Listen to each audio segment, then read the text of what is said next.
today can be the turning point in your life by making a simple decision. Fundamental questions of navigation. Where am I? Where am I going? And how do I get there from here? I invite the leaders of our planet to ask themselves these three questions before they make any crucial decisions. But if you don't make decisions, you're going to stay right where you are. We are all map makers.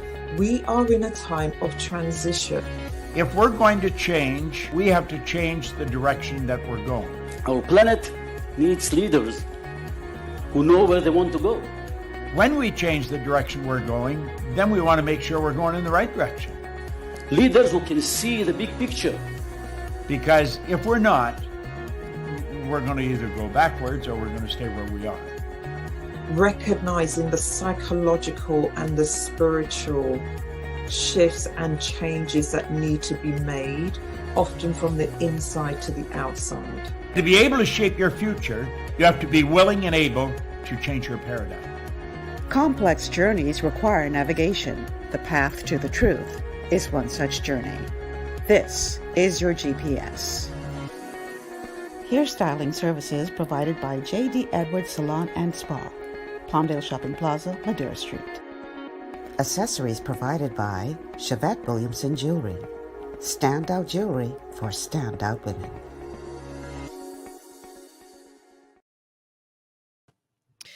Good afternoon, everyone, and welcome to GPS Global Paradigm Shift on Global 99.5 FM. I'm your host, Michelle Malcolm, and as always, it's a pleasure to be in your company today. Thank you so much for tuning in and making GPS a part of your afternoon. We do apologize for the late start.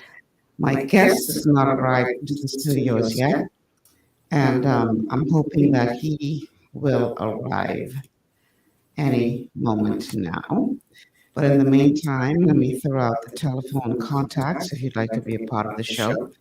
The telephone number is 3260271, 3260271, 3260272, 3260272, and the WhatsApp line for text messages or calls. 801-0271, 801-0271. We're also streaming live on Facebook on the official Global 99.5 FM and Michelle Malcolm pages. And we're also streaming on YouTube on the official Michelle Malcolm channel and the official Global 99.5 FM channel. So, yesterday on the show, we had Professor Sidney McGrath-Walton, as you know, every Monday we do a masterclass. And we sort of digressed from our usual conversation because we had to talk about the court ruling as it, well, the appeal to the court ruling as it relates to the destruction of shanty towns in the country. And it ended up being such a heated debate that I figured that it would take more than just one show to tackle it. And so today we're going to be coming at it from a different direction, albeit it's the same core topic. And the approach that we're taking on the show today is what do court orders, appeals, and housing shortage have in common? And could this Molotov cocktail, my description, be the reason for the apparent slow response to the shantytown demolitions? We're going to be talking about the illegal immigration situation today, and why things seem to be moving at a snail's pace.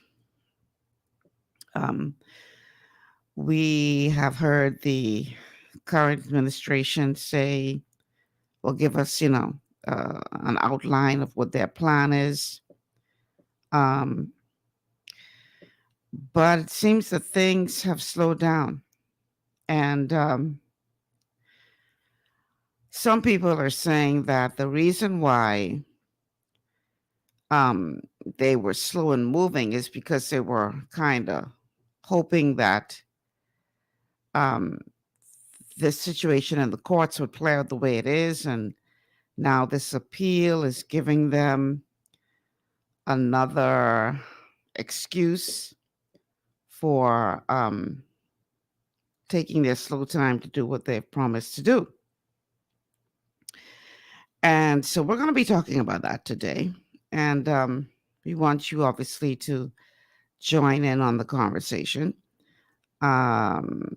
Again, the telephone numbers to call 3260271, 3260271, 3260272, 3260272, and the WhatsApp line 8010271, 8010271. We're going to start by looking at what is at the core of this problem. And that is obviously the unrest that is happening to Haiti, or in Haiti, I should say. So I've pulled a couple of clips to look at what is actually happening there. And let's begin with this one while we wait for my guest to come in. Haiti is living today some of its worst moments in the history of the country. Haiti is on the verge of the abyss as heavily armed gangs expand their control of the country. 4.7 million Haitians are facing acute hunger. It is no surprise that Haitians in the thousands are trying to leave the country. People of Haiti are suffering greatly. The Haitian story today is not a beautiful one. The country is plagued by many problems.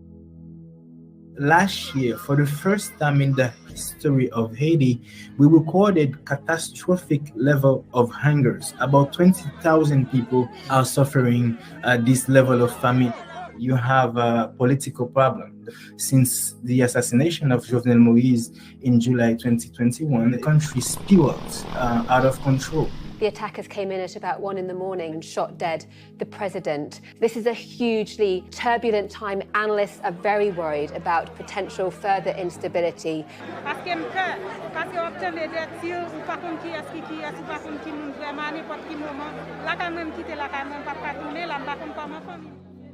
Many of these cities, which historically do not have problem with gang violence, are increasingly becoming the stronghold of gangs. About 60% of Port-au-Prince, the Haitian capital, is controlled by gangs. And the capital is surrounded. I'm talking about Thionville, Torcelles, Route de Frères. All these regions are controlled increasingly by the gangs. If you live today in a gang-controlled territory, almost every aspect of your life is being ruled by the gangs. They kidnap people, they rape women, they ransack businesses, and they extort people. The Haitian National Police do not have the firepower of the gangs. Since Prime Minister Ariel Henry took office, 78 police officers killed. They are underfunded, underpaid, and underarmed. Historically, the gang problem in Haiti is related to the political class. Many of these young people in slums are sometimes, armed by politicians, hungry politicians who are seeking power. Increasingly, these gangs become more and more powerful and spiral out of control. Every time you have elections, the gangs are being used and instrumentalized by politicians. However, the current crisis that we are facing today in Haiti is unprecedented. You don't have many institutions that are up and running effectively. So democracy is effectively dead. There's not functioning Supreme Court. There's not an elected mayor. There's not even an elected president. The only one you have is Ariel Henry, who's an interim prime minister, and he himself was never ratified by law. The international community is behind Ariel Henry as the prime minister today, but increasingly Ariel Henry is being criticized. Many times in the past month, thousands of people took to the streets to protest against Ariel Henry because they don't consider him as an effective leader. The Haitian people, despite everything, wants to live in Haiti and make a positive change. I am a journalist, so I'm not in the business of predicting the future. However, what I can tell is the situation is urgent. We have a humanitarian crisis that requires some help from the international community. All right. So he has said, as you would have heard, that people of Haiti really don't want to flee their countries. They want to stay home, but the situation on the ground is such that they really don't have a choice. Now, you would have heard him say in that clip that the gangs have taken over about 50% of Haiti at this point. And this video produced by The Guardian was just put out about 5 days ago. So I remember a caller yesterday saying that the gang had taken over the entire country. That is not true. Right now, the gangs are in control by about 50%. Now, one thing he also would have mentioned in that clip is that these gangs are being funded. The gangs are being funded, as we would have heard before, by the elite.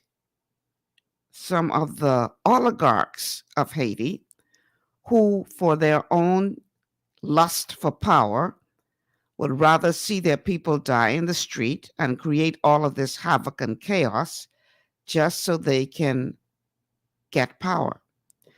And as a result, their people are fleeing, not just coming to the Bahamas. Millions have crossed the border into the Dominican Republic. They come to the Bahamas. Somebody sent me a video of shanty towns being destroyed in the Turks and Caicos Islands. In this clip, we hear from a woman all the way in Canada who is a part of an organization that tries to assist migrants. And she's talking about the problem that she is facing, up to 60 to 90 people per day that she has to deal with, illegal immigrants coming into Canada from Haiti. Here's what she had to say, and then we'll bring our guest into the conversation. Between us, we know exactly who are leading those mobs, who are leading those gangs. Why don't we touch those guys, the oligarchs who are paying for that chaos? We can point at them. Canada did, but the other countries didn't do nothing about them. Those guys. I prefer the term security mission than military solution, because you can help in the country to have security, to secure people, to have the security in the country without thinking about an occupation, an armed occupation. I think we can help through the police and through, to reinforce the police and have a better situation.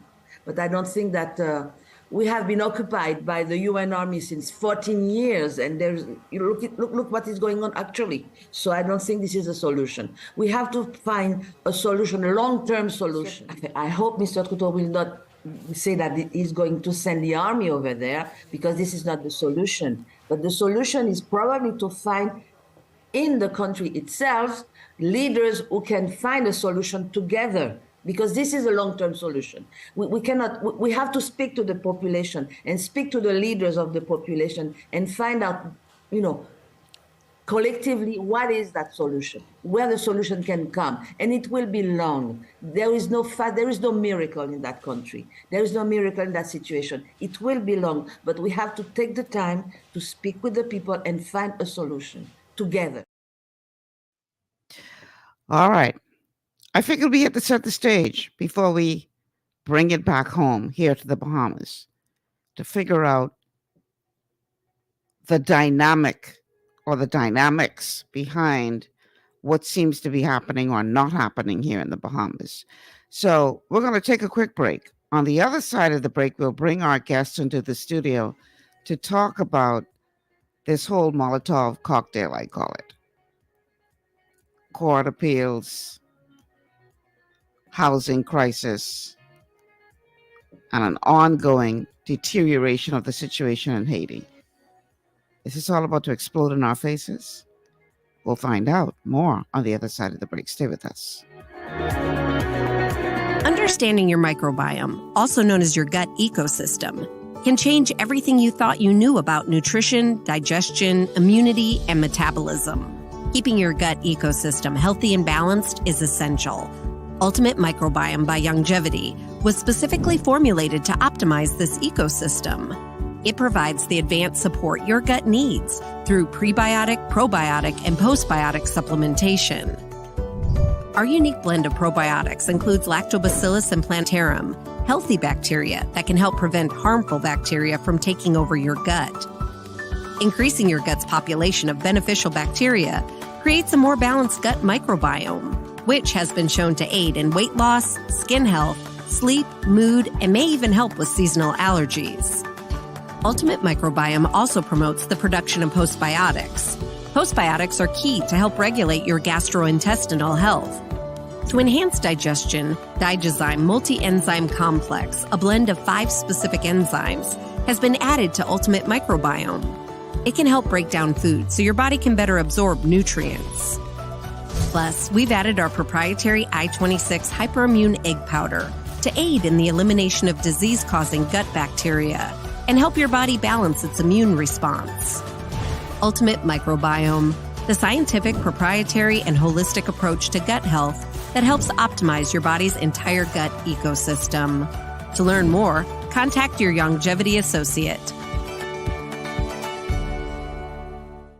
Welcome to Sunshine Auto, the hardest place on the planet for a rims, paint, and tires. We are your auto superstore for rims, Lexani, Azaras, Trueform, Western, Lux, Fuel, Tracklight, Tough, Rough Racing, Velocity, Mud, All-Terrain, and low-profile tires, cars, homes, and commercial window tinting. At Sunshine Auto, we put God first and customer is king. Blessed love.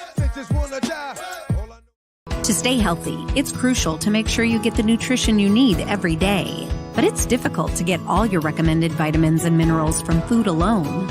Even in the United States, 94% of people are deficient in at least one nutrient.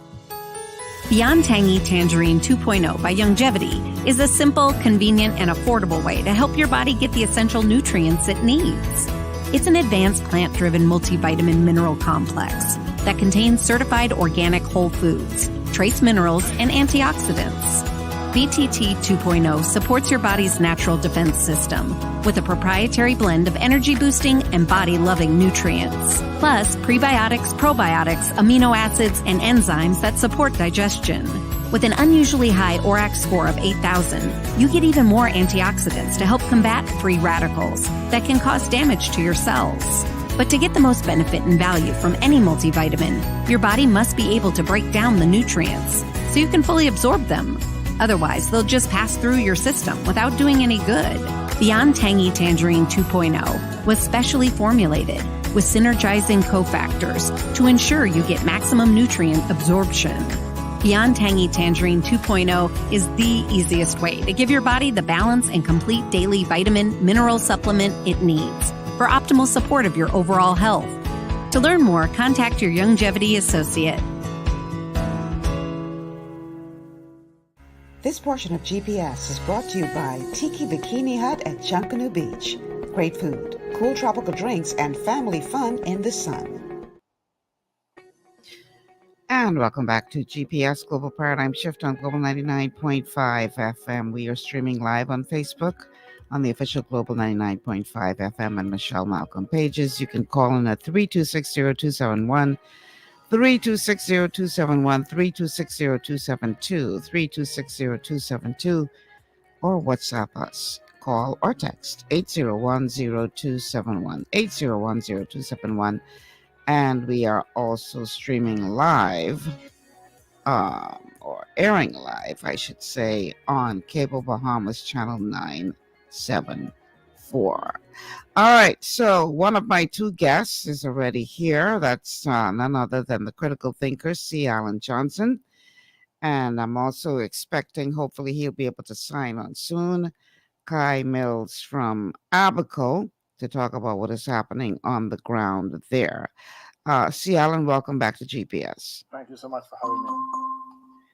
And so, I started by saying that I'm describing the situation that we're facing as a Molotov cocktail.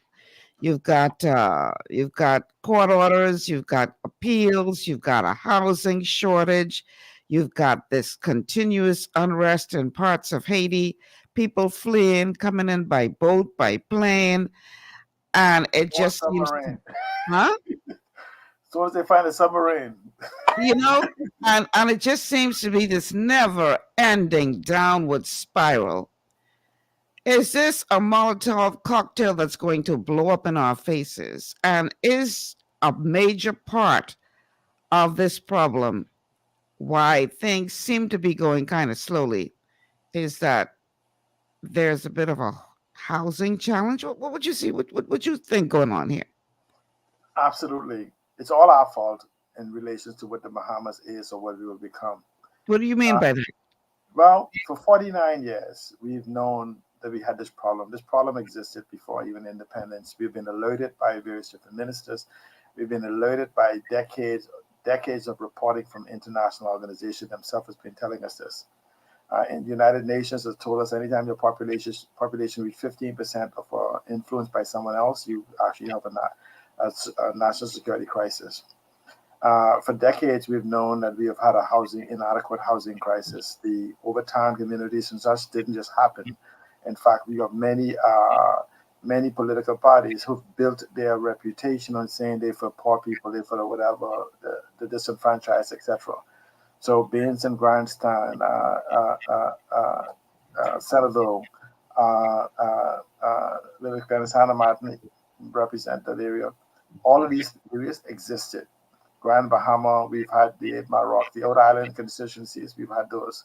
And so what this is 49 years of lack of development and the fact that we have not had the proper leadership that actually comes from the communities that we are trying to rebuild or to build, that actually knows the needs of that particular community, has the ability to observe what is happening from the past, the present, and anticipate the needs of the future. So, and I'd put to you that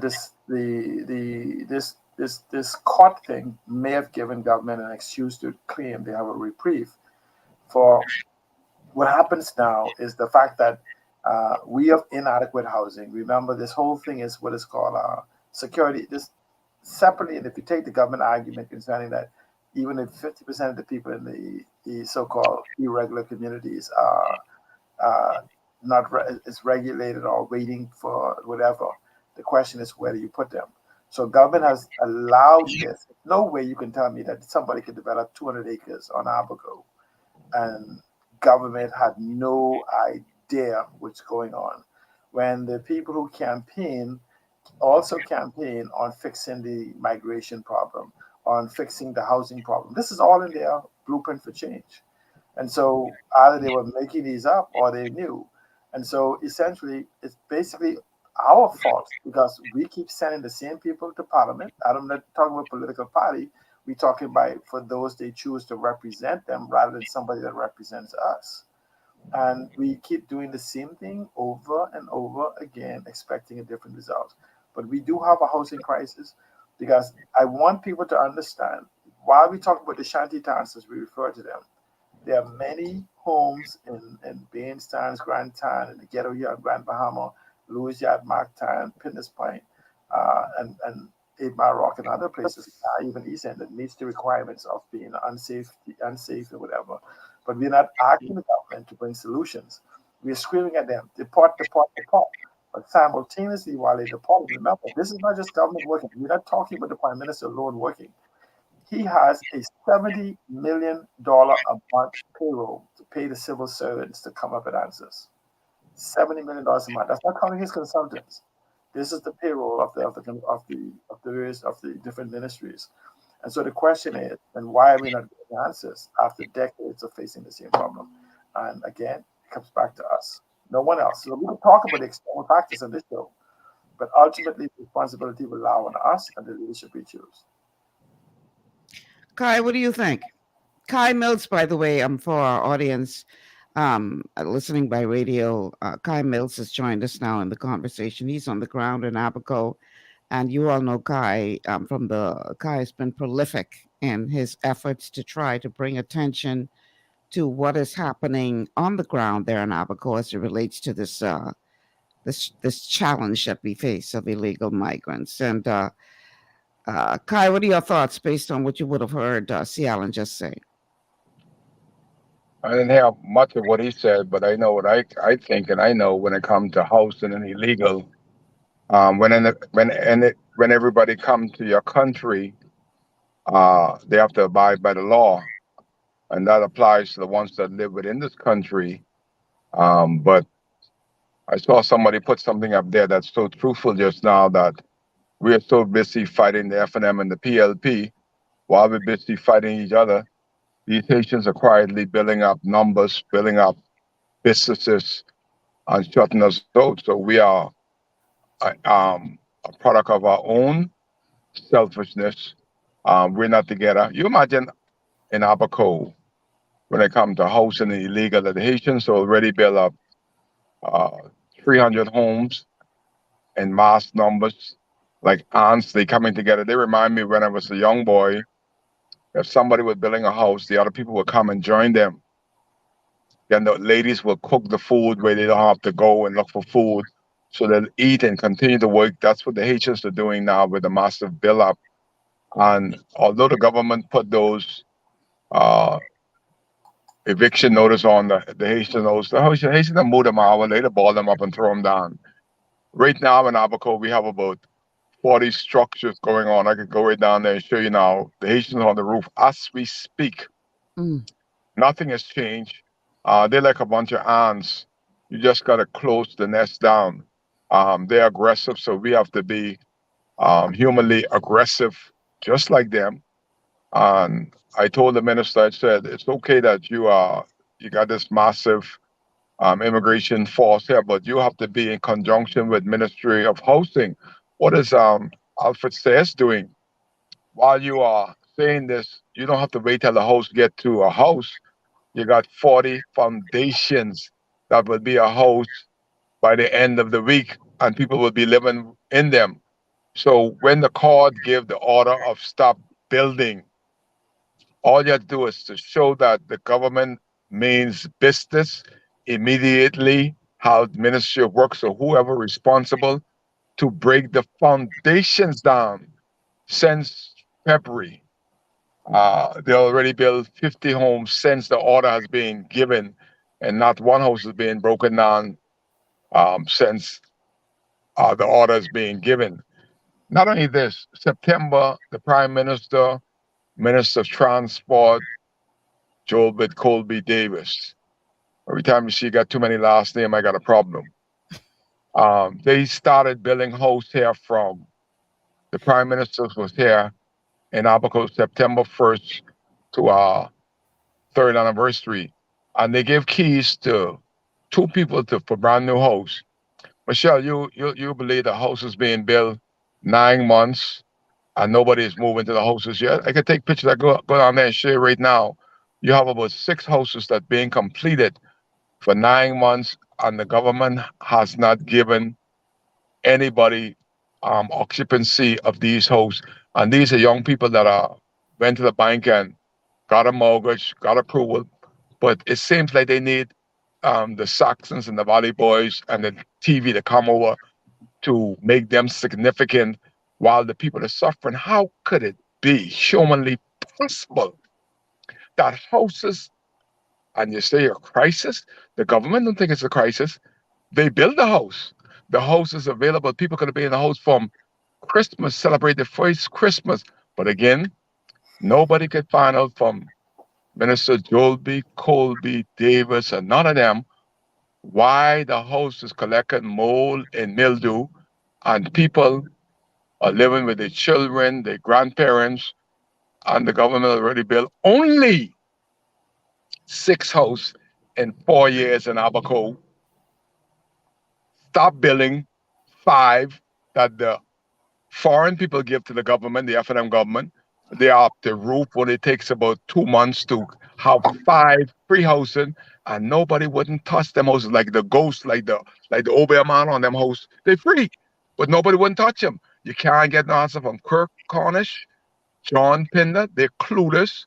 You can't talk to Jolbert Colby nor Davis of what's going on. It's just that we have officially lost 4 years because there's no answers, there's no checks and balance. And the major thing is there is nothing of priority. Where is the priority to people that are suffering?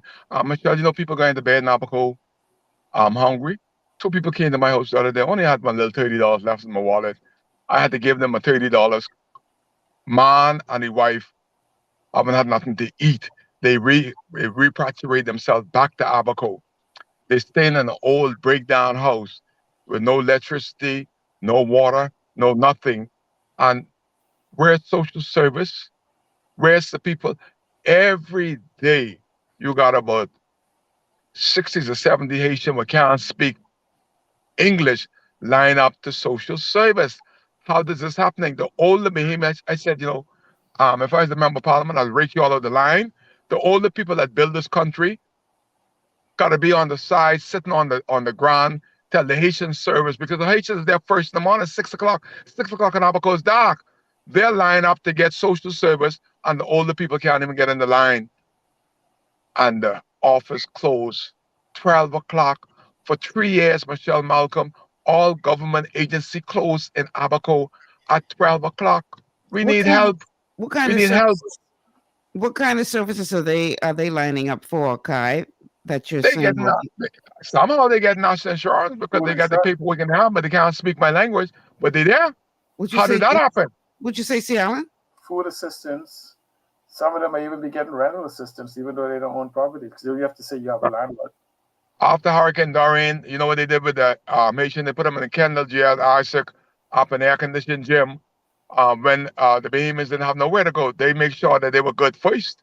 That's the same thing in Abaco. They're getting how, Michelle, I got to ask you, because you've been around, you in Nassau where all these policymakers are. I'm asking myself, how in Jesus Christ almighty name these Haitians get social service and they can't speak English? I ask them, what are y'all doing on this line? Come off this line. Let these old Bahamians get up front here. With nobody to help, nobody in Abaco. We're a ship without a rudder. 2 PLP candidates, and the 2 of them together don't wait one. We in trouble. So I sometimes I get tear up the hurt, unnecessary hurt. The other day you were praising this administration for the action that you saw happening on the ground with them arresting some illegal immigrants. We saw the video that you posted with them rounding them up, and and you were saying, good job and keep it up. And have you seen a continuation of that activity, or has that slowed down? I laughed yesterday. The immigration is so happy to be doing their job. I'm so happy the immigration that yesterday on the ferry dock, I took a video. I don't know if I sent it to you. They even asked the white people.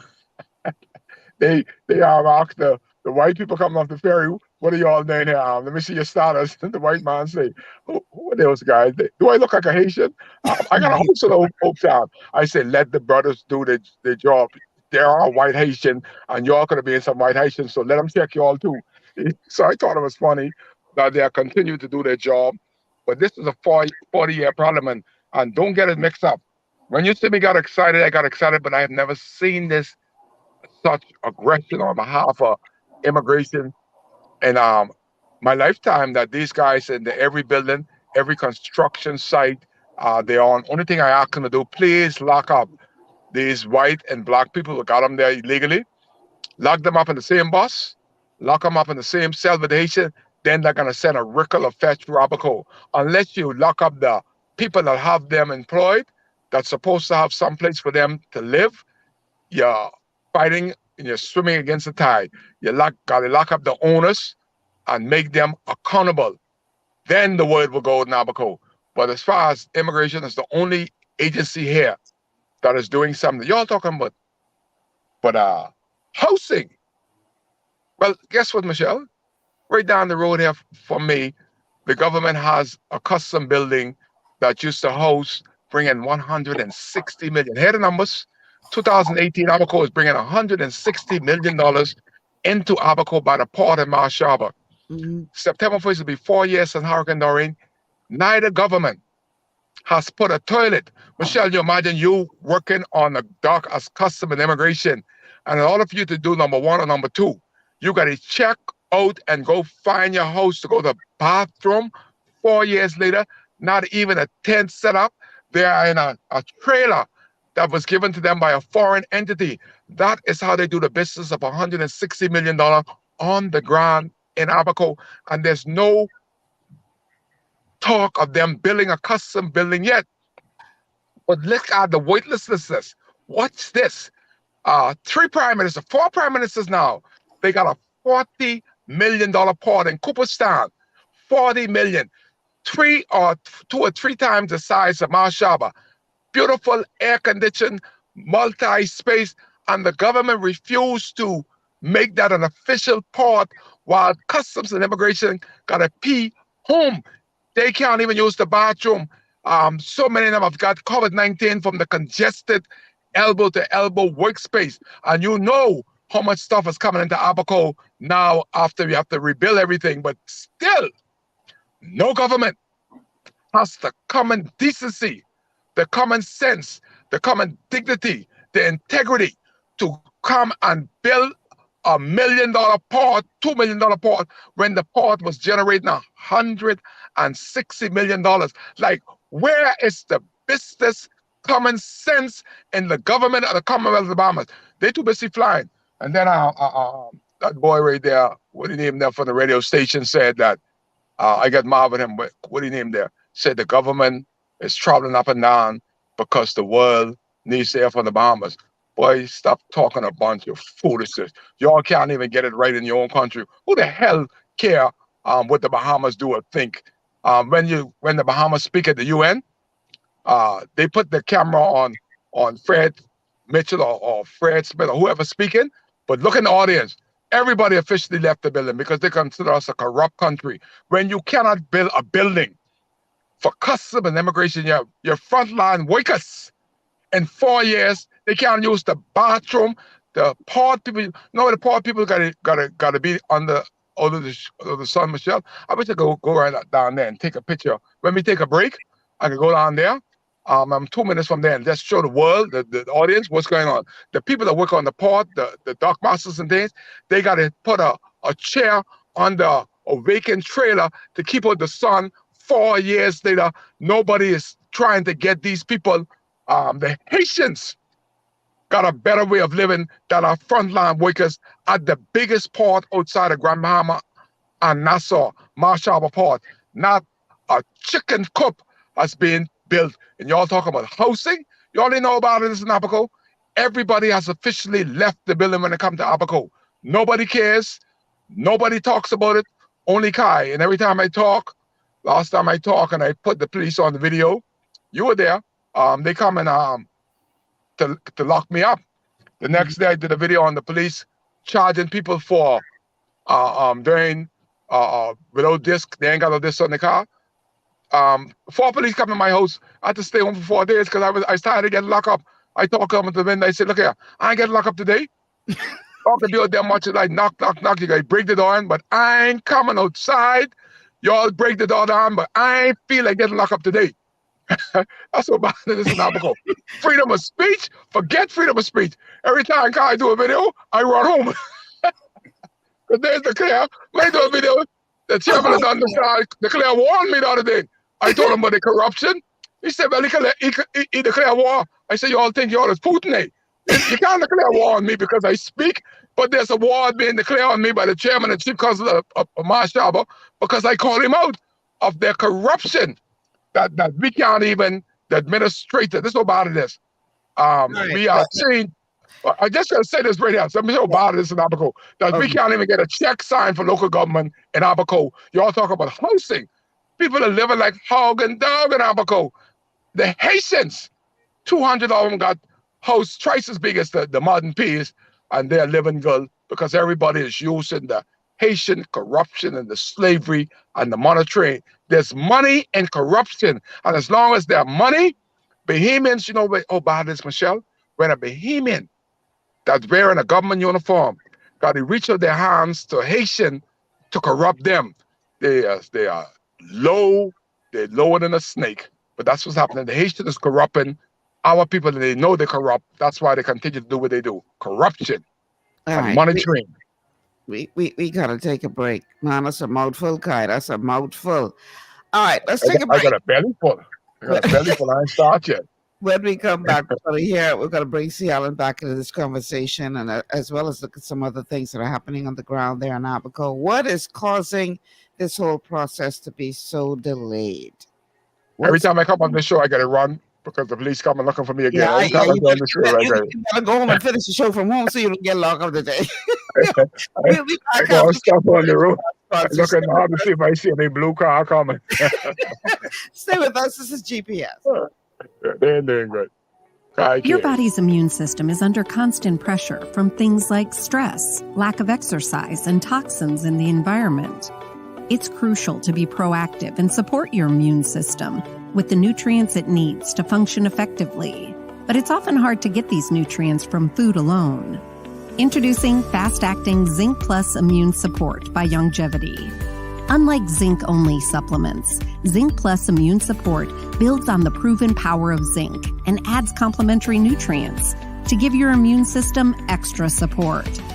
Vitamin D helps balance the effects of zinc, while our proprietary blend of natural fruit and root extracts provides the extra help your immune system needs to work against daily stressors. And we've included Longevity's exclusive plant-derived minerals to give your body the minerals it needs, but can't get from food alone. And because Zinc Plus Immune Support is delivered in a great-tasting, sugar-free, berry-flavored lozenge, it encourages quicker absorption of all these nutrients into your body. Zinc Plus Immune Support. Zinc plus the extra support your body needs to promote a healthy immune system. To learn more, contact your Longevity associate. Welcome to Sunshine Auto, the hardest place on the planet for rims, paints, and tires. We are your auto superstore for rims, Lexani, Azaras, Trueform, Western, Lux, Fuel, Tracklight, Tough, Rough Racing, Velocity, Mud, All-Terrain, and low-profile tires. Cars, homes, and commercial window tinting. At Sunshine Auto, we put God first and customer is king. Less is love.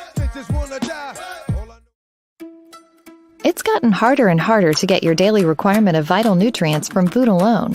Without additional vitamin and nutrient support, your health and well-being can suffer drastically. That's why Z-Radical was specifically formulated.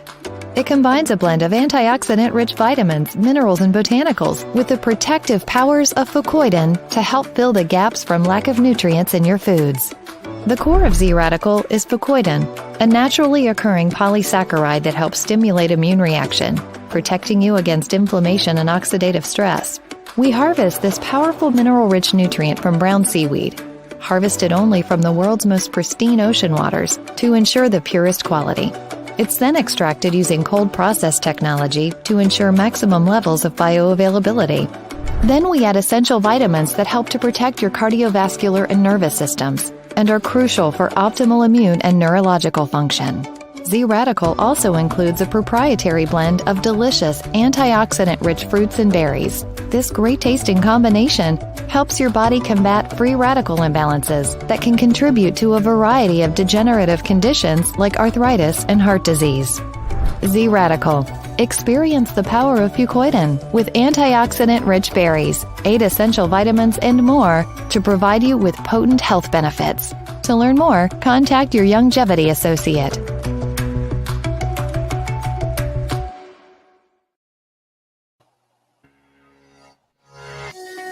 And we are back. Welcome back to GPS, Global Paradigm Shift on Global 99.5 FM. Michelle Malcolm in your company today We are discussing the Molotov cocktail that surrounds this immigration problem that we're facing in the Bahamas.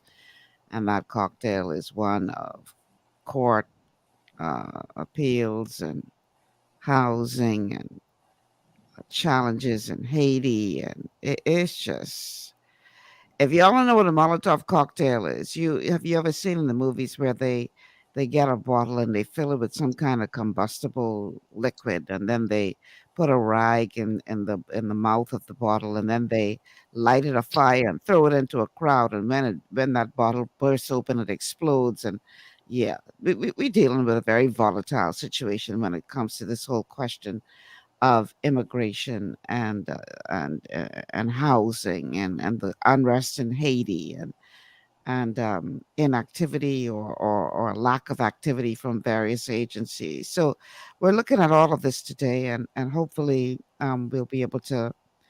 I always seek to not just have conversation for the sake of conversation, but always seek to have some kind of suggestions or solutions that are offered. My guests today are Kai Mills and C. Allen Johnson.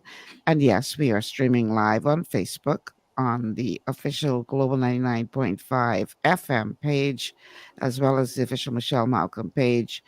Our telephone number is to call 3260271, 3260271, 3260272. 3260272 and 8010271. 8010271. If you haven't already done so, like and share the show and let everybody know that GPS is on the air. All right, gentlemen. So, boy, Kai Shaw gave us, like he said, a bellyful prior to the break about some of the challenges that are happening there on the ground in Abaco when it comes to this whole question of this Molotov cocktail. Go ahead, Ciaran. What Kai is saying is that governance in Abaco has collapsed. Not just starting, before this, but Dorian just augmented it, and now the Haitian crisis just expanded. And remember, we were talking about the Haitian crisis in Abaco before Dorian and the impact about it. So here it is that we are facing hurricane season, and the capacity is multiplied by hundreds of acres. And so we had literally hundreds, if not thousands, of people that's unaccounted for. We could assume the same type of impact would happen once again. The government of Abaco has failed to provide any type of strategy for the economic redevelopment of Abaco, except prayer and hope. Praying that somebody comes back and hoping that they will. But what you're seeing is a crisis of governance that's basically permeating across the entire Bahamas. And so the problem is that this so-called immigration crisis has highlighted some neglects and failures of governance that has been occurring over decades. I'm one to tell you the solution is instantly is to build a digital Chinese wall. But what happens then is that when you begin these type of digital Chinese wall with ID system, the pressure that comes on the government to bring actually executable solutions. When you start saying, we no longer have to pay for education for people that is not required. We no longer have to pay for medical care for people that's required. It then changes the dynamics of what we're being taxed for. We have the housing crisis. If you just use the statistics that was released in 2010, where we needed 80,000 homes plus 3,000 homes a year just to keep in the same place. Okay, here it is 13 years later. And we built 12,000 homes, and we have lost the same number of homes, so even more homes to foreclosure and Dorian, and even the homes in Abaco. Remember, from that, homes in Abaco and homes in Dorian was destroyed also. So we built 12,000 homes when we, based on the same period of time, we should have built 40,000 homes plus the 80,000 that was missing, or housing units rather than homes. And so, have you heard government went into parliament, and other than to make excuses, what they say is, we've had hundreds of Haitians and Jamaicans and Cubans come in, and here's a few dozens that we are exporting back to their country. We don't have, and so if they says nobody's coming in, then why are we growing? The problem is that we have government that gives us lip service, and we begin to accept it. There's no real strategy because, again, this is a multi-billion-dollar business. And I tell people, take the calculation of $100 a week, that gives you $5,200 a year.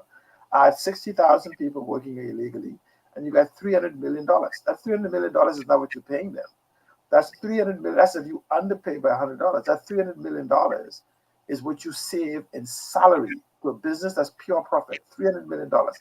1 million illegal immigration is $1 million a day business. But wait, because of a depressed economic condition, of course, behemoths now must work for something different. When you multiply that workforce by it, you have another $1 billion in savings. Somebody is making $3 million. No, 1.5 billion divided by 365 per day. $1.5 billion per year. And so somebody's making that plus the smuggling operation. We are in crisis because here's why. We have children that is highly likely that's being exploited, and no one is here to fight for them. You cannot hear from the Ministry of Social Services. You can't hear from the Minister of Education. According to the law, not what we think, not what we feel, every child in the Bahamas is to be in custody of a parent or a legal guardian. It didn't say a guardian, it says a legal guardian. The question then, how do these students get into school, into our education system, without somebody presenting a legal document? First, to have custody of them. Second, to be in the country to register them for school. No, we begin to use the lie. And I repeat, this is a lie, that we are mandated to provide them with education. We are mandated to provide them with access to education. But at the same time, the law, which goes above that agreement, requires that every child be in the custody of a parent or a legal guardian. That brings up human trafficking, child trafficking. So what we've done is we make excuses like we have to educate them. Well, if we're going to educate them, let's follow the law. We have to provide medical care. Well, you have to positively identify a person coming into your hospital for the sake of community spread, community protection. Then my question is, how do somebody come into the hospital and identify themselves without an ID system for you to actually say that you've seen them? And so these are excuses they say, and we have to stop repeating these talking points that are given to us that violates the law and common sense. The problem is that we are about to lose a country, and we are still picking sides, two sides of the same coin. Do we want heads we win, tails we lose? So which one? But now it's head we lose, tails we lose. And so until we actually begin to recognize that we possess the power to make the change and begin to demand more, you have government that looks to the court system to give them excuse. Absolutely positively, any competent lawyer or competent attorney general will tell you the court order protects only those buildings that was in existence. There's nowhere in that court order that says we hereby protecting these particular buildings. In fact, it didn't even protect every building in Shantytown. It says we are hereby given a court order to protect all existing legal buildings and all future illegal buildings to be built. It didn't say that. Right. It said to protect a very, very specific, very directed amount of buildings.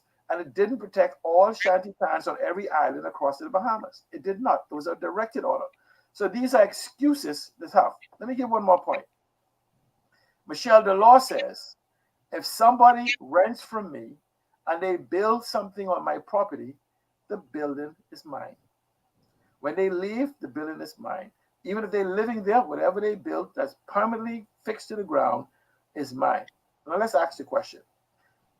Government says these are people who have subleased on Crown land. The law also says the Queen, the Crown, cannot be alienated from his property. The government don't need a court order to tear down somebody else's building. The government only needs to seek to break down its own buildings. Why is that? Here's why. If I have a lease for Crown land and I violated that, it's clear I violated that lease from government. There's no farm on it. And then there's buildings on the buildings that exceed the 1 billion that's allowed.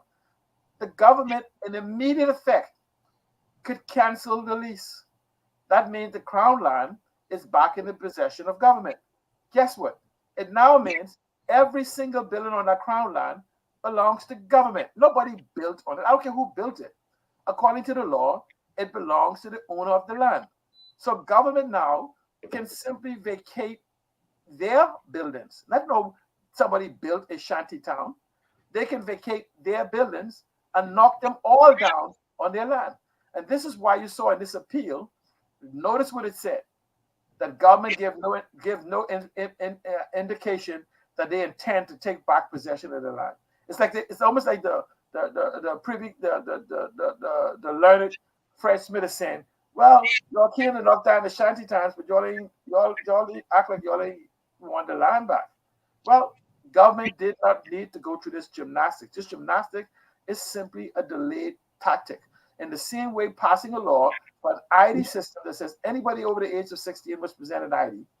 Anybody presenting a child to school must present custody or control documents. And anybody presenting themselves to the hospital must present ID. It didn't say you didn't have to treat them, but it also says that we have proper authorities to notify when somebody comes in without an ID. How are you to verify the person with TB or anybody else is who they say they are and where they say they are? When somebody lands, the law also says those 30,000 work permits, the law says that they must give notice of where they live or intend to live.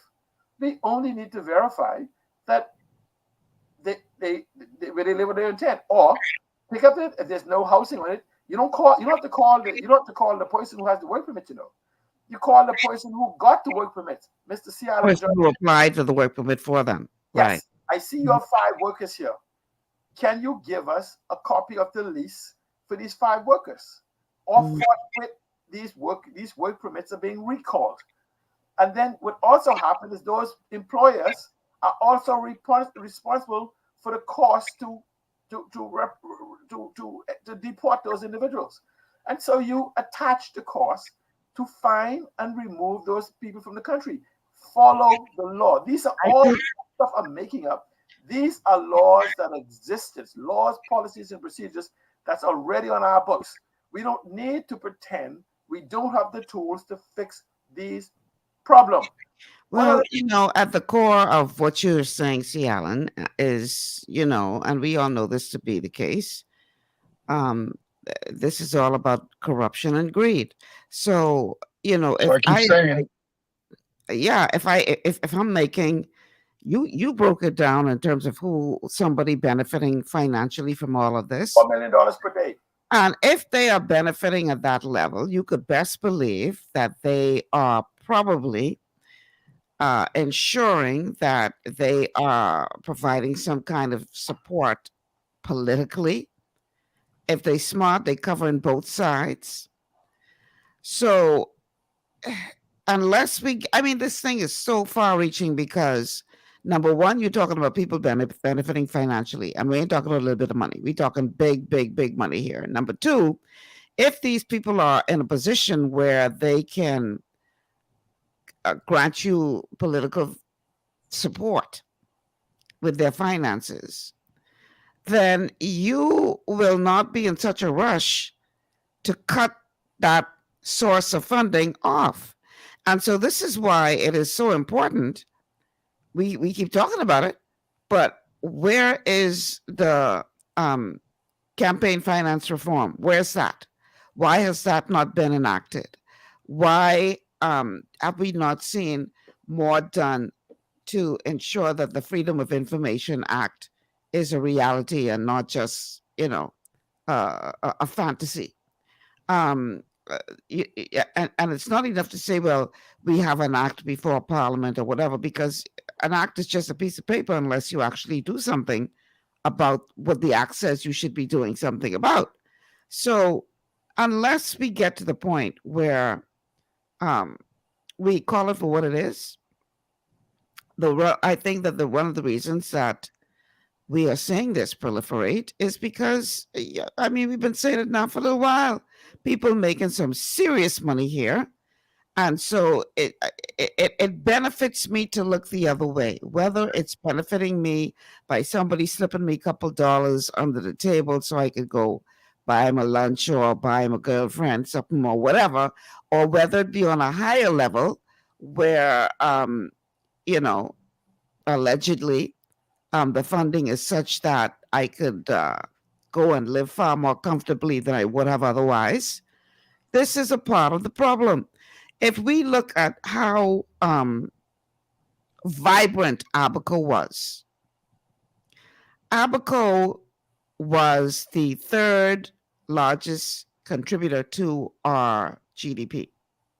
Obviously, New Providence was number one, Grand Bahama number two, and Abaco was pushing Grand Bahama for that second place spot. Abaco's economy was doing exceptionally well. It was a beautiful place that people would go to visit. Matter of fact, much of Abaco's business came from people who kept returning year after year after year for generations.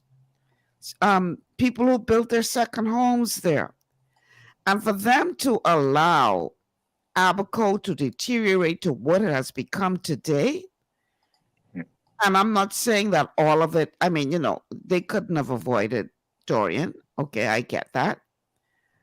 But definitely, I think more could have been done to try to curtail this all-out onslaught of illegal migration to that island. We have allowed Abaco to deteriorate into a shadow of its former self. Let me, Steve Johnson, that's my cue right there. When you start to talk about Abaco, I live in this place called Abaco. Hold on there a minute. You said something, I don't know who C. Allen Johnson is, but you said a lot when you said that the government basically have forgotten Abaco to a point that I'm right here by the dock right here. And that's an indication right there that they haven't built a toilet back on a port that collected $160 million for the government. They haven't put 1 million of that 160 that they collected in 2018. You know what it is to be Abaconian, to be born here? I was born in Dundastan. I live about less than a block from where I was born. And to see government agencies, the government offices are still closed at 12 o'clock. So Abaco can't really get back to some normalcy. We got tourists and everywhere coming from the Keys to come pay their taxes. And they got to be in these lines because the government offices are officially closed 4 years later at 12 noon. 4 years later, they can't take the mold and the mildew of the government building. We got the international airport, $40 million airport. There's nobody that could fix sliding door in Abaco for the past 5 months. So what happens? We're in the winter month, and the summer month, we're coming on to the summer. The three sliding doors are open all day. So the air condition the compressor's gonna break down because it's working too hard to keep the building cold. $40 million. Nobody got the brains in Abaco. The members of parliament go up and down. Those assemblies sit there with their suit on, but they're clueless of simple things. You can't fix a sliding door in 6 months. $160 million port. You can't open to the public. They're getting paid. The government workers are getting paid to be there till 5 o'clock, but 4 years later, they're only there until 12 o'clock. So the public is being agitated because government are afraid to govern in Abaco. The problem of the Haitians migration is government turning a blind eye and hoping that the saw that they create gonna heal itself. The Haitians will tell you the government problem.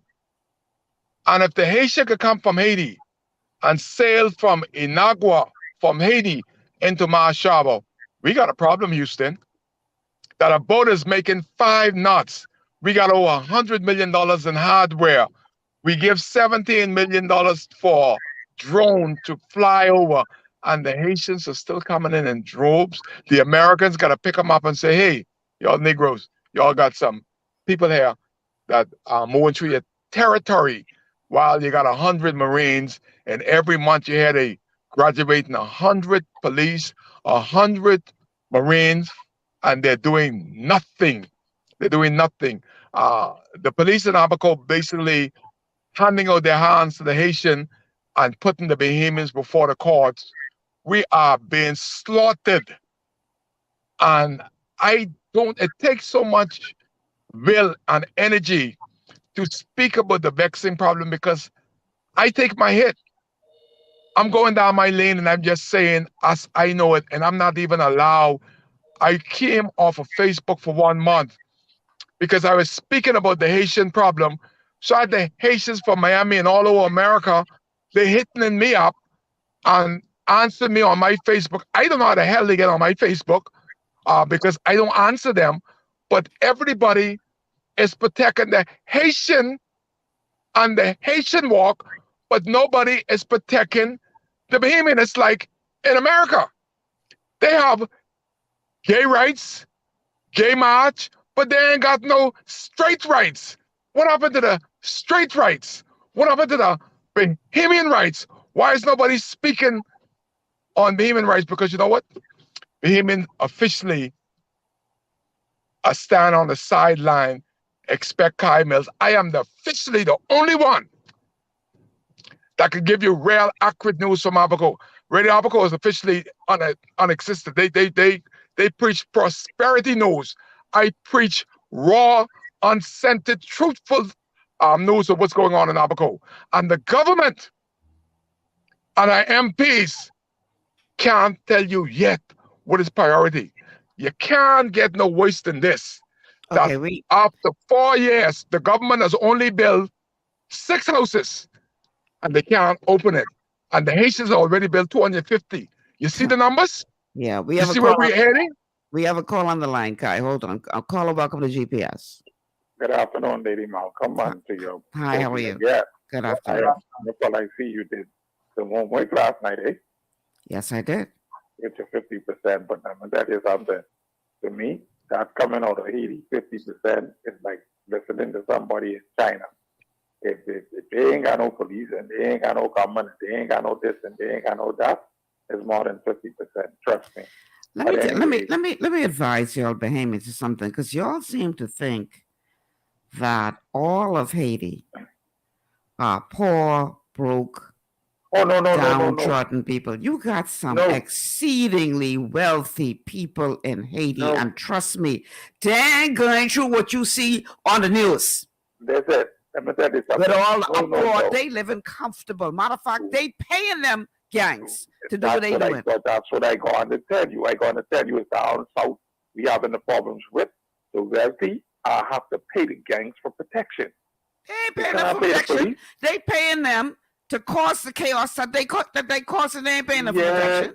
Exactly. I saw one convoy going through there. The wealthy fella was in his convoy, armored vehicles and protection. That's how they live it. You understand? But I ain't called the debate that. I called to get on C. Allen and Kaiman.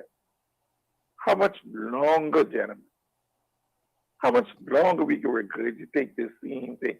What we should be doing now as Bahamians is etching out a clear path in case the bell ring tomorrow, where we going.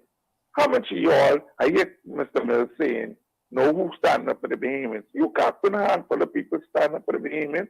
Where will you put your allegiance when the bell ring tomorrow? Where will you stand? Because making noise about this thing, it getting to the point where it's making me sick, even though I'm on your side. Because we complaining too much. We need to decide and say it over the airwaves where we going next election. Because half us, next election, will have on red and yellow sheet. But can I say something to you? Easy, Alice? Yeah, let me say something to you. We don't have 3 years. I agree with you. If you see what it's been right, as I'm saying to you, so accountability as you have now, I want you to imagine that hundreds if not thousands of homes in Abaco has been busted, torn up, that has yet to rebuild, yet to have a strategy. And Kai says they only built 6 homes since then. Grand Bahama have had a few hundred, if not a few thousand homes that's broken down or damaged. And so what we have is we don't have any solutions. What we need is accountability now. Because if we demand accountability, they may decide that it's better for them to leave. And then we just have to be prepared to stand behind people who stands for us. I want you to consider this on Abaco. I want you to consider, where is these millions of dollars of supplies coming from? Are the Haitians going to Miami on their boats and bringing them back? No, the Abaconians bringing them in. So it's a business. So essentially, they have integrated themselves into the illegal business, because if you don't, guess what? Abaco is small enough, you could go right down to the chief counsel and find out how many permits has been issued for building. The government is not immune to these things. The government knows exactly how much permits they've done. The government knows on a weekly basis, on a monthly basis, how much VAT is being paid for lumber coming in. Okay. So this is not, the government is cooperative. But for himself to understand, government is not ignoring this. Government is facilitating this. They facilitating it, Alan, yes. I agree with you. Aziz, let me tell you something. I can tell you two more things, and I can leave. One, I had the biggest joke of my life last year when the director of labor put out application for lifeguard from abroad. I said, see, Alan, how long it'll take to train a lifeguard? 2 weeks. What 2 weeks? 2 weeks for certified party diver. That's what I did when I did my party. 2 weeks. The lifeguard could train in 2 days, see, Alan. But he put out for 40 lifeguards. Like you say, the facility, it is right in our faces. Let me tell you something. Everything you and Kyle are saying is correct. Right, spot on. But guess what? The government, like Lady Malcolm said, and them say, they don't want to do nothing about it. Thanks for taking my call. I'll finish this into the show. Thank you for calling. Kai, what are your thoughts? It's 100%. You see it. See the thing in Abaco, like just about everybody you see is somebody in the police force, immigration office. They all have started in Abaco. For some reason, Abaco was the screening ground, and you knew who they were going to be from a junior officer. And I got the gumption to call them out and see who they are from the exception. And when you decide to do nothing about a problem, you become to be a part of the problem. Because if you have the power to say enough is enough, and you saying it, but you're not giving the man power to do so, there's a problem. That's why I got excited. And that's the only thing I got excited about after a hurricane, is to see immigration, and those guys were begging me to ask and to agitate for government for them to do their job, because immigration in Abaco were basically going to work and passing 60 immigration Haitians on the place we call the Haitian Ministry of Labor. They got their own Ministry of Labor set up in Marsh Harbor. And to see immigration that is doing such a great job, but they need some help with the breaking down of the foundation of these houses. So you're not really progressing in the right area. You start right, but this basically is the only agency that is doing something in Abaco. You ask yourself, the police force, corrupt. How could you not have? And I had this discussion with the commissioner, and he trying to make me believe that I'm a fool, that but the police doesn't have a disc on their car from 2020. They are licensed. I say, Commissioner, I mean, how you get commissioner if you believe that car? I believe that foolishness. If you don't have the right detail on your car, you're illegal, even if you're the prime minister. That is the reason why y'all are stopping people, for the very real reason that y'all are taking it. How could you be protectors of the law and breakers of the law at the same time? You think we are idiots? We went through a hurricane, but we didn't lose our senses. We lose our material things. And when you have government that you expect and you're paying taxes to govern, it's corrupt. You have road traffic, selling plates, selling discs, selling everything, and they're so blatantly corrupt. And I'm going to their faces. I tell them, I know what you're doing. You're corrupt, and you need this. How you get rid of corruption? You fire them. You don't punish them. You get rid of them yug the rug from under them because they're blatantly corrupt. I see people outside road traffic, and you're supposed to bring your car and everything to check, your SD. The Haitian fellas them got a bunch of SD, and they call a certain road traffic officer outside, and she bring the disc, bring them the lights, and they give them the money. I take video of them, and I send it out.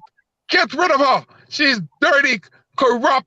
That Haitian's paying her to corrupt herself in the very institution that could cause me to get killed by a car that is not ready to be on the road. You're giving license to people, little children that ought not be driving taxi. We got children driving taxi. Michelle, let me show you about this. It's in road traffic office. This is the corruption right here. There's a lady taxi driver. She been drunk for 10 years. 7 days a week. She don't take a break off of getting drunk. She's holding on to a taxi to get in to drive people. The road traffic man at the airport is loading her up. I say, for God's sake, you go wait till she kills some of these Americans before you take her off the road? She's making all of us look bad. I go into the office. I talk to Harem. I talk to Swain. They are basically non-existent when it comes for doing something for corruption. One drunken woman destroying this whole project, and you can't move off the road, and she pissy drunk every day, 7 days a week.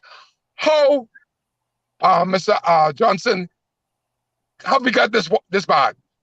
The very institution that feeds us, we have one apple that's drunk, drinking in the taxi, fall down drunk. We got people that can't even assist. Wait, hey. I get so angry because I like law and I like order. And without law and order, we can have anarchy just like Haiti. The Haitian bringing the same stuff, the lawlessness from Haiti here. We are. The immigration are doing such a good job. They're all over selling food off the back of the car. They come into my house now, want to know if I could get them to get them to sell food. They got a problem with this. Man, you're all lawless. Come in my yard. I don't participate in lawless, blatant lawlessness. The agency that we are paid to make sure that there's law and order, they are more corrupt than the people that are corrupting us. That is bad for the next generation because the children are watching. They're listening. We have right now, Michelle, you heard about the stabbing and the killing and everything, or not the killing, they're that in the biggest school in Abaco Central High. Yeah. We have, for the first time in Abaco, a woman that studied. She is a doctor of education. She got a doctorate degree. She is putting down law, order. You know what happened the other day? The political divides sent her home because the Progressive Liberal Party people believe that she is too much of order. She is putting things in order. So they sent us, we're going to send you somewhere else because you too strict. So you have in the school 650 children, C. Johnson. Out of 650 children, 500 of our Haitian parents. No wonder the Bahamian children getting the hell beat because Haitians fight in a group. So how can 150 fight against 500? So we have already officially lost the biggest school in Abaco, and we got to teach them. We got to pay for the medical. While, C. Johnson, our parents are, people got to find private school, got to find that extra money, while the Haitians getting free education and starving and killing our kids, and we have a teacher. Okay, Guy. That's a doctor's degree that's finally can do something, and they don't know what to do. That is crazy. Michelle, you see, when you get me on here, I get passionate because it's the only time I get to get my message out to them at Nassau, because they listening. They listen to me, so I got to talk. But I still got to take a break. You're taking a break when the pastor start the bill. On everything, what he say just now, I won't put another word on top of that. Allegedly. No, as he saw it. I ain't a legend, not the truth is the truth. Because you ain't gonna get me sued today. All right. I'm a legend for them big one. I talk of the truth. The Jesus truth. when we come back, when we come back, we're going to continue this conversation with C. Alan Johnson and Kai Mills Underground and Abaco.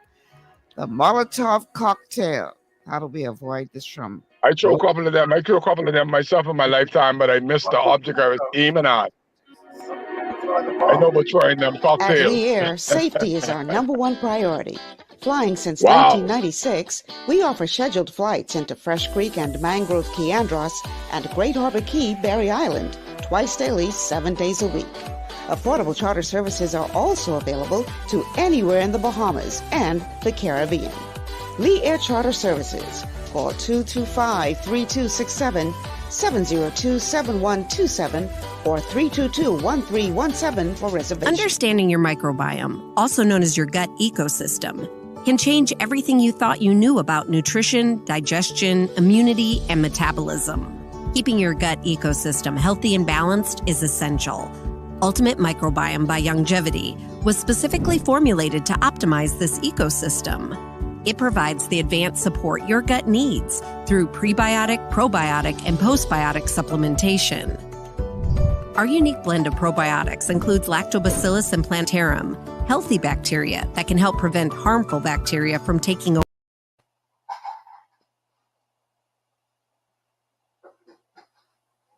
Your body's immune system is under constant pressure from things like stress, lack of exercise, and toxins in the environment. It's crucial to be proactive and support your immune system with the nutrients it needs to function effectively. But it's often hard to get these nutrients from food alone. Introducing fast-acting Zinc Plus Immune Support by Youngevity. Unlike zinc-only supplements, Zinc Plus Immune Support builds on the proven power of zinc and adds complementary nutrients to give your immune system extra support. Vitamin D helps balance the effects of zinc, while our proprietary blend of natural fruit and root extracts provides the extra help your immune system needs to work against daily stressors. And we've included Youngevity's exclusive plant-derived minerals to give your body the minerals it needs, but can't get from food alone. And because Zinc Plus Immune Support is delivered in a great-tasting, sugar-free, berry-flavored lozenge, it encourages quicker absorption of all these nutrients into your body. Zinc Plus Immune Support. Zinc plus the extra support your body needs to promote a healthy immune system. To learn more, contact your Youngevity associate. At Lee Air, safety is our #1 priority. Flying since 1996, we offer scheduled flights into Fresh Creek and Mangrove Key Andros and Great Harbor Key, Berry Island, twice daily, 7 days a week. Affordable charter services are also available to anywhere in the Bahamas and the Caribbean. Lee Air Charter Services. Call 225-3267, 702-7127, or 322-1317 for reservations. Understanding your microbiome, also known as your gut ecosystem, can change everything you thought you knew about nutrition, digestion, immunity, and metabolism. Keeping your gut ecosystem healthy and balanced is essential. Ultimate Microbiome by Youngevity was specifically formulated to optimize this ecosystem. It provides the advanced support your gut needs through prebiotic, probiotic, and postbiotic supplementation. Our unique blend of probiotics includes Lactobacillus and Plantarum, healthy bacteria that can help prevent harmful bacteria from taking over your gut. Increasing your gut's population of beneficial bacteria creates a more balanced gut microbiome, which has been shown to aid in weight loss, skin health, sleep, mood, and may even help with seasonal allergies. Ultimate Microbiome also promotes the production of postbiotics. Postbiotics are key to help regulate your gastrointestinal health. To enhance digestion, Digizyme Multi-Enzyme Complex, a blend of 5 specific enzymes, has been added to Ultimate Microbiome. It can help break down food so your body can better absorb nutrients. Plus, we've added our proprietary I-26 Hyperimmune Egg Powder to aid in the elimination of disease-causing gut bacteria and help your body balance its immune response. Ultimate Microbiome, the scientific, proprietary, and holistic approach to gut health that helps optimize your body's entire gut ecosystem. To learn more, contact your Youngevity associate. For all your building needs, it's Carib Construction and Project Management on Gladstone Road. We build it all: schools, homes, hotels, and more, including structures requiring a Phase 3 electrical contractor. We also provide project management services. The first step towards your dream building begins at Carib Construction and Project Management. Call us at 376-1556 or 341-4466. One of the things I love about the Mailboat is their relationship with Bahamas Air. I can earn travel points on my international freight and redeem them when I fly. For me, online shopping is easy with Mailboat's U.S. addresses and regular freight delivery to Nassau. Plus, I can always prepay customs and freight, and they always notify me when my package arrives. Yeah, a lot of people think the Mailboat is just for shipping, but they also offer a safe and secure storage facility at affordable rates, all in a central, convenient location. We also offer passenger service into Freeport multiple times per week with a seating capacity of over 450 persons. With family movies on large screens, one hot meal included, and on-board lounge for snacks and soft drinks. We're the Mailboat. We're bridging people, products, and places.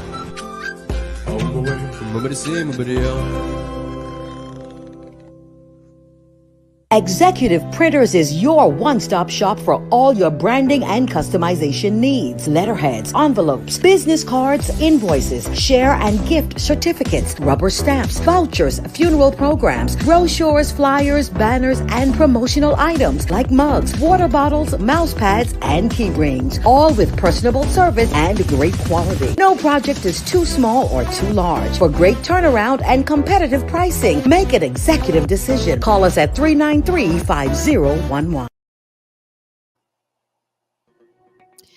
And we are back. Welcome back to GPS, Global Paradigm Shift on Global 99.5 FM. Michelle Malcolm here, talking about the Molotov cocktail surrounds this illegal immigration problem and whether or not this thing is about to blow up in our face or has already done so and we just on a stupid and haven't realized it as yet. I just fell off the call, and I'm hoping that he will be able to get back on shortly. I'm not sure what's happening with him, but I want to go ahead and play. Okay, I see him coming into the stream now. I want to go ahead and play a video that Kai had sent to me a couple of weeks ago, and I just was holding it until I dealt with this topic again. And this is the proliferation of a new thing going up now, assumingly illegally. That community, the migrant community, is not just building homes there in spite of any court order, but now we see lots of makeshift shops going up, particularly in Dundas Town, which is changing the ambiance and the culture of that community. Let me go ahead and show you this video that Kai had sent to me.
That are going up, according to what Kai had said to me, in abundance, right on the main road. They're in the bush, right on the main road. No kind of. Law enforcement in Abaco must be blind in one eye, can't see out the next. I sent a video since that where I went into the shop and asked the lady for a license, and she showed me her license once she got from the chief of police here, Minus, that he authorized her to have the shop open. Then she went to the business license to get license from them that she's good until December 31st. But in the business license, they said that she has to be home based. But the question is, did the people that give her the license find out whether she have a home to base the shop in? Did the chief of police in Abaco recognize that she was not on her own property and she's on Main Street to understand? And all of them along there, only Haitian, no Bahamians. They got 617 now going up. But after they know that she is not going according to what her license predict, is anybody going there to close her down? No. I go inside the shop. I do a video of what's inside the shop. All of our licenses, I took pictures of. I send them out to them, went to them and asked if they know what they are causes to create. Then they started this little shanty town, just like how they had in the mud, in one part of Understand. Then we go up in the next part of Understand, and somebody is duplicating the same thing. So Understand is going to turn into a shanty town. I wish I could have Michelle Malcolm. Michelle, I'm inviting you on air to please come and visit Abaco. It's hard for me to take a day off, but I would gladly take a day off from work and show you and let you feel and see. Not like when you drive through the community and you could feel, touch, and see of what's going on, then you could better come on your show because you had a touch of what's going on. You've seen, not from my videographing, from your own eyes and your hair. So I'm inviting you to please come to Abaco, and if you could do a show here, or do some video in here, because there's such thing as no law here. This reminds us of the gold rush, because of the construction. Everybody come in Abaco because of jobs. They don't give a hell about law, and they don't give a hell about Bahamians. They don't care about Abaconians. The same thing the F&M did.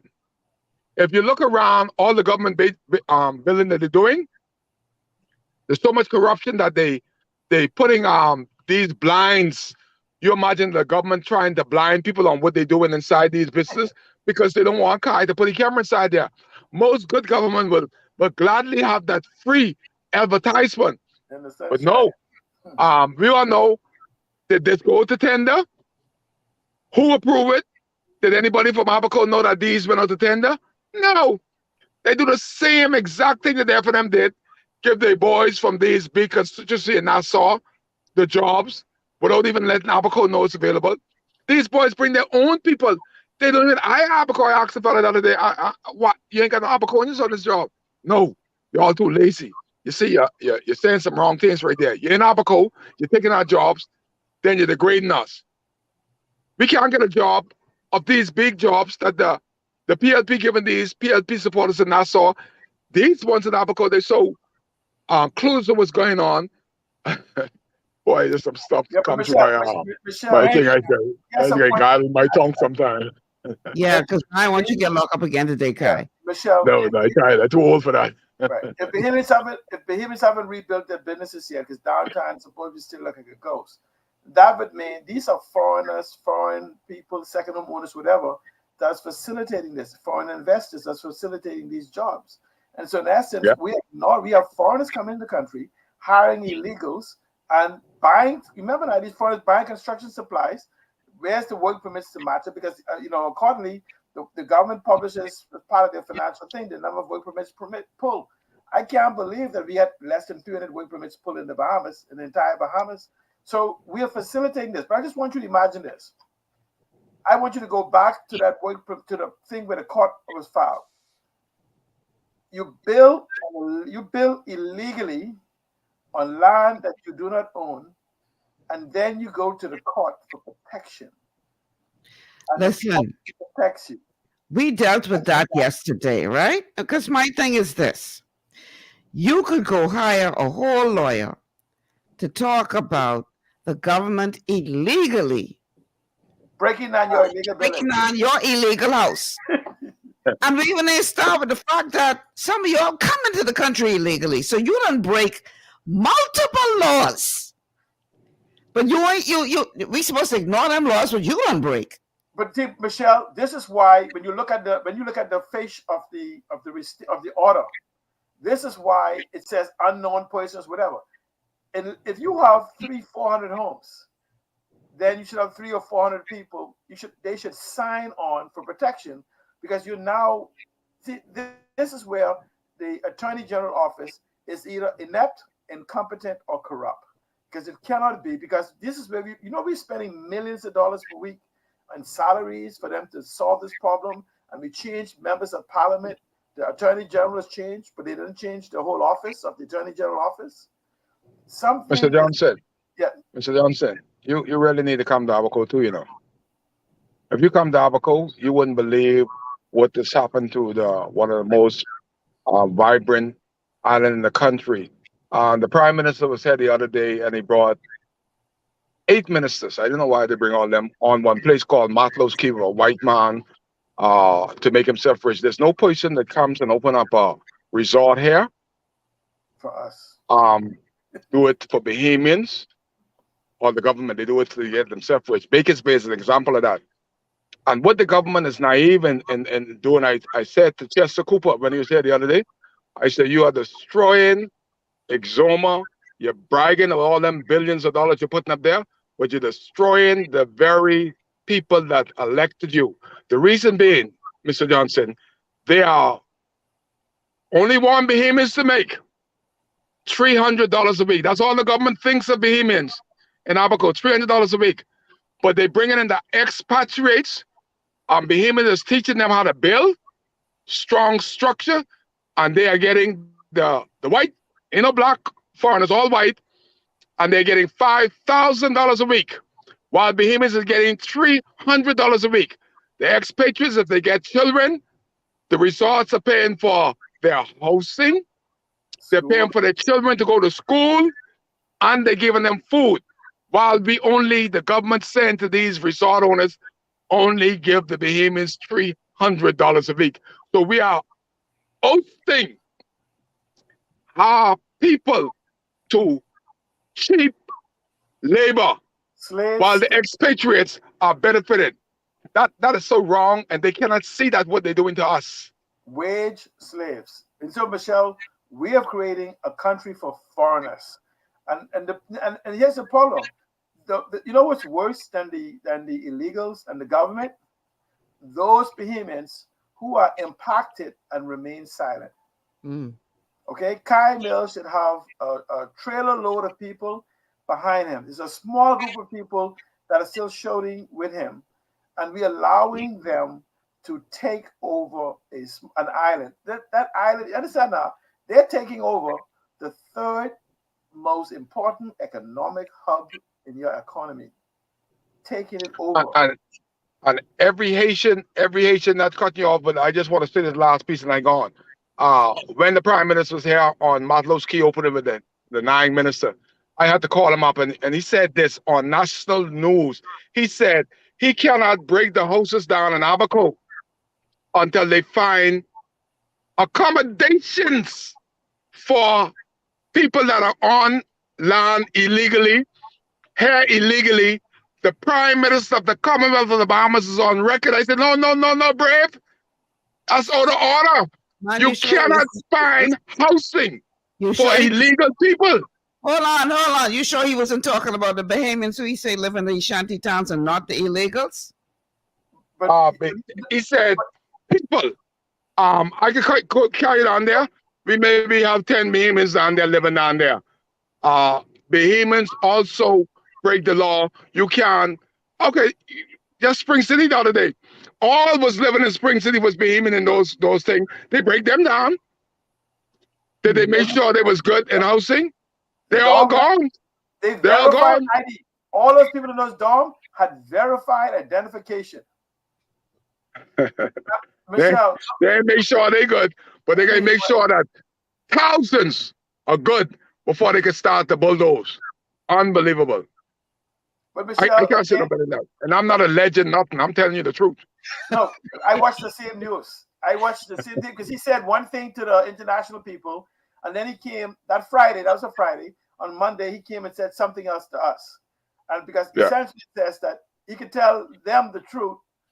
I ain't gonna do nothing. Then he come to us and tell us, well, you know, I just getting gas for the tractors or whatever. And this is the problem where we allow duplicity and allow them to tell us what we want to hear. And so I'm saying to that is that we must make a decision, not an election day, today, to make a decision that you want better. Those individuals that listen to us on New Providence, I want you to know, I want you to imagine that you got 10 sectors, the largest protected sectors, that you have a small group of people that is multiplied in numbers, that is taking possession of your third heartbeat of your country. And then you have the second one in a catastrophic state called Grand Bahama. And so essentially, when you control 1/3 of the economy, you could decide to bankrupt a whole country hostage. Because without those $160 million a year or whatever, they can't meet payroll for 6 months. So what happens is that you could cause a chaos within the country by literally taking control of it. And we are sitting quietly saying, well, they say they're going to do, and they say they're going to do whatever. And there's something about being humane and legal. Now, you want to talk about humane? If they want to talk about humane, we should go and visit Fox Hill Prison. How about 6 to 10 people in a cage, stop buckets to use the bathroom, and 1 bucket of water, and you tell them don't mix them up because you ain't getting another bucket till tomorrow. And we says, you sound like you're being the Fox Hill. You're being the Fox Hill. I visited as chairman of a party. I visited the whole dome and saw the conditions unfit for humans. Period. I was up there for 10 days for doing a video on Baker's Bay. They sent me direct. I was supposed to be on remand, and they sent me an HH upstairs in maximum security. That was there for them for me to shut your mouth, Kai. Put me up there with people that's doing 30 years. I'm in the dorm with them. Young boys, so I can tell you, you got to be crazy to be talking like I did, because they tried to bridle me by shutting me to jail for 10 days in them same buckets. So you're bringing up back some bad memories. So don't talk about Fox Hill, talk about something else. But see, this is what I'm saying to you. How much, this is where duplicity comes in. Are not Bahamians valued to the same treatment that we given foreigners in their house? And so what we have to do is demand that the government act on those homes, because you cannot reasonably tell me to have an expectation of an illegal act being protected by the law. And if you read the court order, that all the homes that was, remember now, many of these homes that was, remember all these homes that was protected when they washed away during Dorian? So where's the protection order? So again, my time gone. That's what I'm saying to you. There are only about a dozen homes on Abaco that's protected by that court order. Yeah, we know. You know, Kai know, Michelle know, everybody else who listens to the show know that. Everybody know that. And so really there is very little excuse as to why we are allowing or have allowed the continuous building of these shantytown residences. 40 going up right now, 40. Because right now, they ain't checking for no court order. They ain't letting no court order stop them from continuing their building. So what we waiting on? But anyhow, the people say you need housing. I go on, y'all. Listen, see Alan. Thank you. Thank you so much, gentlemen, for being a part of the show today. Y'all ain't got Thank you. I'm out of here. Y'all ain't. I'm gonna have to be like Kai. Let me go look out the window. Yeah, man. I gotta let y'all go. Thank you, gentlemen. I appreciate y'all. Come to Abaco. We're inviting you over. We can work on that. I can take you up on that. We can work on that. Jesus coming too, but we ain't know when. He's coming too. Let me come on. Listen, these two can stop talking. Listen, thank you, gentlemen. I'm Michelle Malcolm. Thank you so much for joining us on GPS today. Tomorrow's Bob Spencer. We're going to be talking about matters that are important to your health. Don't miss it. Until then, I'm Michelle Malcolm. Have a good one, everybody.